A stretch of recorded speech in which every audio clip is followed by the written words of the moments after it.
अल्हम्दुलिल्लाह बाकायदा आगाज़ हुआ चाहता है 22 रमज़ान मुबारक की ये खुसूसी ट्रांसमिशन, आपकी पसंदीदा ट्रांसमिशन महफिल रमज़ान का, जिसे आप रोज़ाना मुलाहिज़ा करते हैं ग्रीन टेलीविज़न एंटरटेनमेंट पर।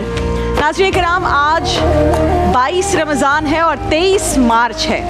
पाकिस्तान से तजदीद अहद वफ़ा का दिन है। ये सेट पर जो मेरे हर जानिब रौनकें हैं, इसको देख कर आपको अंदाज़ा हो रहा होगा। हमारी कौमी ज़िंदगी में इस दिन की तारीख़ी अहमियत का अंदाज़ा इस बात से लगाएं कि मौरख़ीन और मुहक्किकीन इस बात पर मुत्तफ़िक़ हैं कि अगर हमारी कौमी तारीख़ में ये 23 मार्च ना होता तो शायद 14 अगस्त भी ना होता, क्योंकि ये वो दिन है कि जब एक ऐसी करारदाद की मंजूरी अमल में आई जो पाकिस्तान के क़याम की बेस बनी, बुनियाद बनी थी। इसीलिए आज इसे करारदाद पाकिस्तान कहा जाता है। आज के दिन 23 मार्च के दिन इस कौम, इस वतन का नज़रिया वजूद में आया था। वो नज़रिया वजूद में आया था जिसकी फ़िक्र अल्लामा इकबाल ने दी थी और जिसकी अमली ताबीर को पाने के लिए कायदे आज़म मोहम्मद अली जिन्ना रहमतुल्लाह अलैह की क़यादत में बर्रे सग़ीर के लाखों मुसलमानों ने बेपनाह कुर्बानियाँ पेश की। तब कहीं जाकर ये पाकिस्तान, ये प्यारा वतन पाकिस्तान, मेरा मुल्क पाकिस्तान, मेरी जान पाकिस्तान हमें मिला। इस एक घर को बनाने में, इस प्यारे वतन को बनाने में, इस मुमलिकत खुदादात को बनाने में कितने घर उजड़े, कितनी माँओं के कलेजे छलनी हुए, कितनी बहनों बेटियों के सरों से उनकी चादरें खींची गईं, खून की कितनी नदियाँ बहाई गई हैं। तब कहीं जाकर ये अर्ज़े वतन हमें हासिल हुआ है। कैसे कैसे गुल मुरझाए, कैसे कैसे बाग जले, सदियों में भी कह न सकेंगे लम्हों के अफसाने लोग। पाकिस्तान, नाज़रीन कराम, जिसे आज हम बहुत फॉर ग्रांटेड लेते हैं, इस मुल्क ने हमें क्या दिया, क्या रखा है इस मुल्क में। हम बच्चे यहाँ पैदा नहीं करेंगे, हमारे बच्चे रुल जाएंगे। हम इस मुल्क में बहुत तंग हैं। ये मुल्क, ये पाकिस्तान बड़ी कुर्बानियों के बाद हमें हासिल हुआ है। इस्लामी और फलाही रियासत के क़याम के लिए हासिल हुआ है, और इसलिए हासिल नहीं हुआ कि मराआत याफ्ता तबके इस पर हुक्मरानी करें और चंद माह में ही दौलत का इतना अंबार जमा कर लें कि आइंदा आने वाली नस्लें भी उनकी खाती रहें तो कम ना हो। और नाज़रीन कराम, यही है आज जिसको हमने सुधारना है। यही मसला है जिसे आज हमने बेहतर करना है। यही मसाइल है जिससे आज हमें निकलना है।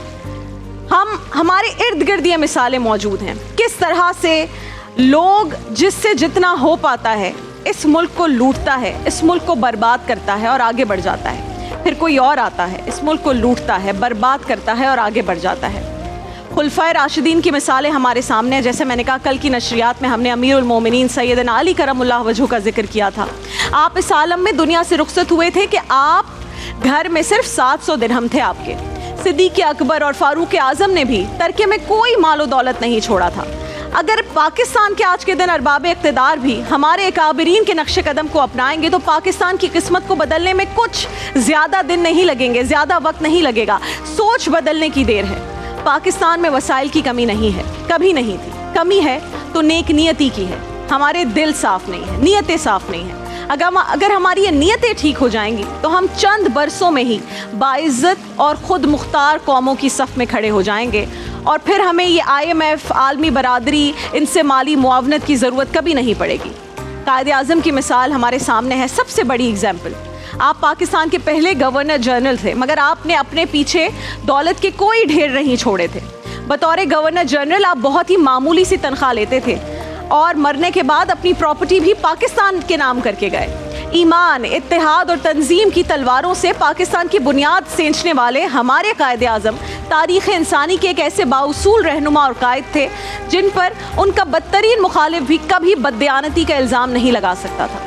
वो ऐसी शख्सियत थे जिन्हें किसी कीमत पर ख़रीदा नहीं जा सकता था। कोई ये नहीं कह सकता था कि इतनी रिश्वत दो तो हम इन्हें ख़रीद लेंगे, इनकी वफ़ादारी ख़रीद लेंगे।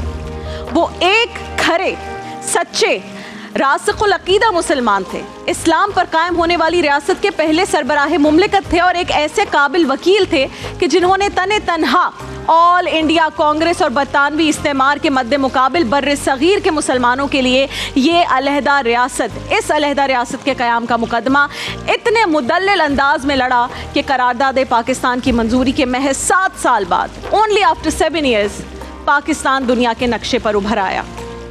एक तारीखी बात हुई है। आज भी दुनिया में इस पर रिसर्च की जाती है, इस बारे में पढ़ाया जाता है, स्ट्रगल के बारे में, इस फाइट के बारे में। और कांग्रेसी रहनुमा सरोजनी नायडू, उनको ये कहना पड़ा था उस वक्त कि अगर मुस्लिम लीग के पास 100 गांधी होते और हमारे पास बस एक जिना होता तो पाकिस्तान कभी ना बनता, हम बनने ना देते। अगर हमारे पास एक जिना होता, ये दुश्मन कह रहा है। नाज़रीन कराम, अपने लीडर की कदर करें, ऐसे लीडर बार बार पैदा नहीं होते। अल्लामा इकबाल ने शायद कायदे आज़म की शख्सियत को सामने रखकर ही ये शेर कहा था कि हज़ारों साल नरगिस अपनी बेनूरी पे रोती है, बड़ी मुश्किल से होता है चमन में दीदावर पैदा। आज पाकिस्तान को सेलिब्रेट करेंगे, पाकिस्तान की बात करेंगे, वो पाकिस्तान जो हमारी पहचान है, ग्रीन पासपोर्ट जो हमारी पहचान है। आज खुद से सवाल कीजिए, ना कि किसी दूसरे से, इस मुल्क से नहीं, आज खुद से सवाल कीजिए हम कहाँ स्टैंड करते हैं। और इस पर मुझे पता है कि मेरे भाई और मेरे दोस्त दानिश तैमूर साहब जो आ गए, उन्हें भी बहुत कुछ कहना है। अस्सलाम वालेकुम दानिश। वालेकुम अस्सलाम Rabia, happy Pakistan day, happy Republic day, आपको बहुत बहुत मुबारक हो। आपको बहुत बहुत मुबारक हो। आज आप इन जी इस झुरमट में आ रहे हैं जो कि डेकोरेशन है हमारी। नहीं, जब भी पाकिस्तान डे होता है या फिर 14 अगस्त होता है, आप यकीन जानिए मैं बचपन से खुश होता हूँ। एक चीज़ मैं दूसरे लोगों से जो शेयर करता था, आज इन लोगों से भी करता हूँ, तमाम नाजरीन से, कि जब मैं छोटा था तो जिस तरह ईद और बकरा ईद आती थी उनको तो हम सेलिब्रेट करते ही थे, लेकिन मुझे याद है मेरे बचपन में 23 मार्च और 14 अगस्त तो ऐसे दिन होते थे कि शायद इनको समहाउ हम ईद से भी ज्यादा शायद सेलिब्रेशन, हम घर सजाते थे, मुझे याद है हम गलियां सजाते थे। अब मुझे लगता है कि ना वो चीज़ मुझे नजर नहीं आती है पाकिस्तान के अंदर, मिसिंग है बिल्कुल वो चीज़, वो एंथुजियाज्म मिसिंग है। शायद इसकी वजह ये है कि ना जो यंगस्टर्स हैं ना, उन्होंने शायद ये बात सोच ली है कि यार इस मुल्क ने हमें क्या दिया है तो हम क्या दें। ये बहुत गलत अप्रोच है। आप हमेशा अपने आप से पूछिए कि आपने मुल्क के लिए क्या किया है। अगर ज़्यादातर लोग मुल्क के लिए कुछ करना शुरू हो जाएंगे ना, तो वो एक लॉन्ग रन के अंदर एक लार्जर स्केल में मुल्क ही तो तरक्की करेगा।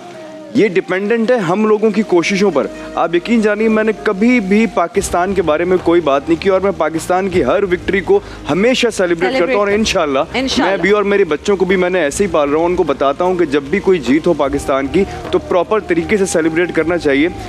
हम गलतियाँ निकालने पे तो बहुत सारी निकाल सकते हैं, लेकिन एक बार सोचिएगा गलती पाकिस्तान की कभी भी नहीं हुई। गलत या तो हम थे, जितने लोग यहाँ पर रहते हैं हमसे ही कोई छोटी छोटी गलतियाँ होती रहीं, और उस पे जो बात है या जिन्हें हमने चुना वो भी गलत थे और वो भी हमारी गलती थी क्योंकि चुना हमने।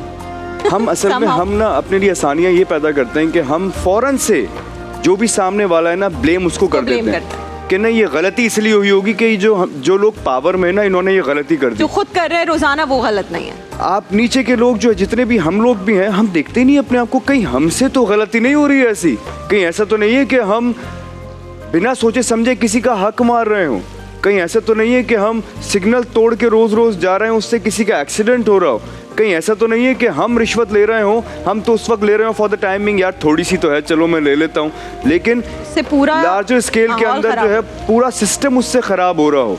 ये छोटी छोटी इतनी सारी बातें हैं, लेकिन आज चूंकि दिन खुशी का है तो मैं किसी की दिल आज़ारी नहीं चाहूँगा, मैं चाहूँगा खुशी के साथ, भले 14 अगस्त हो 23 मार्च हो, याद रखिए ये मुल्क बहुत मुश्किलों से और बहुत मेहनत करने के बाद, बहुत कुर्बानियों के बाद हासिल हुआ है।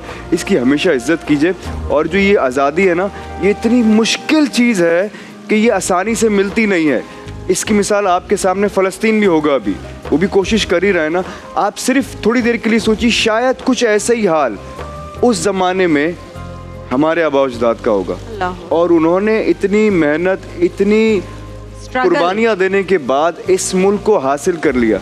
इसकी कदर करें ताकि बच्चे उस हाल में ना रहें जिस तरह exactly हमारे लिए तो किया। और very important Danish, very important. हाँ जी बिल्कुल। बट वो हम कहते हैं ना लेट्स स्टे पॉजिटिव, तो हम लेट्स स्टे पॉजिटिव वाली अप्रोच ही करेंगे, लेकिन साथ में रियलिटी चेक बहुत ज़रूरी है मेरे लिए, दानिश के लिए, हम सब के लिए बहुत ज़रूरी है। अगर हम कभी, जैसे भी दानिश ने जिक्र किया, हम सिग्नल तोड़ देते हैं, कितनी नॉर्मल सी बात है यार, वो अफ्तार का टाइम हो रहा है ना भाई, 10 सेकंड तो लिखा हुआ है, 10 सेकंड में तोड़ दिया, उस 10 सेकंड में किसी बच्चे की जान चली जाएगी, किसी और की जान चली जाएगी, रिश्वत लेते हुए, जैसे दानिश ने कहा, हम नहीं सोचते खाने में मिलावट, आप सोचिए खाने में मिलावट, जखीरा अंदोजी, हर वो चीज़ जो हमने इस पूरे 22 रोज में डिस्कस की है ना, let's go back to that और जरा सोचें कि हम कहाँ कहाँ गलत हैं, फिर बाद में आएगी उनकी जिम्मेदारी जो ऊपर बैठे हैं, फिर हम उन्हें, पहले हमारी जिम्मेदारी है, पहले हम तो इस मुल्क में रह रहे हैं, हमने संभालना है। मैं क्योंकि दुबई में भी रहती हूँ कुछ अर्सा, तो वो 1.5 घंटे की फ्लाइट में वहाँ सब सीधे हो जाते हैं, कोई रूल, कोई रेगुलेशन नहीं तोड़ता, इमिग्रेशन की लाइन पे सब यूं खड़े होते हैं। यहाँ कराची एयरपोर्ट जब भी मैं उतरती हूँ इमिग्रेशन की लाइन पे, कोई मजाल है अपनी लाइन में खड़ा हो,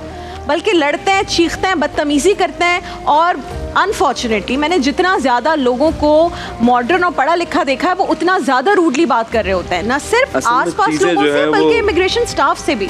असल में बहुत सारे लोग ऐसे हो गए ना जिनको ये लगता है कि यार हम जो है ना हम तो बड़ी चीज़ है, क्लास से ताल्लुक है हमारा, तो ये दूसरा, जिस दिन हमारे अंदर से ये बात खत्म हो गई ना और हम सब एक पाकिस्तानी बन गए, आप ये बात लिख लीजिए, पाकिस्तान ने पलट के नहीं देखना, इतना आगे जाएगा मेरा मुल्क इंशाल्लाह। यूनिटी एक बनकर रहना, एक होना है, बस एक होना है। ग्रीन पर हम एक काम करते हैं ना, ग्रीन पे तो हम हैं ही, और ग्रीन चैनल इतनी जबरदस्त ट्रांसमिशन लेकर आया हुआ है भाई। जितने लोग यहाँ मौजूद हैं, पहले मुझे जरा सुन लें, मैं बोलूंगा पाकिस्तान मिलके सबने बोलना है जिंदाबाद, पाकिस्तान जिंदाबाद।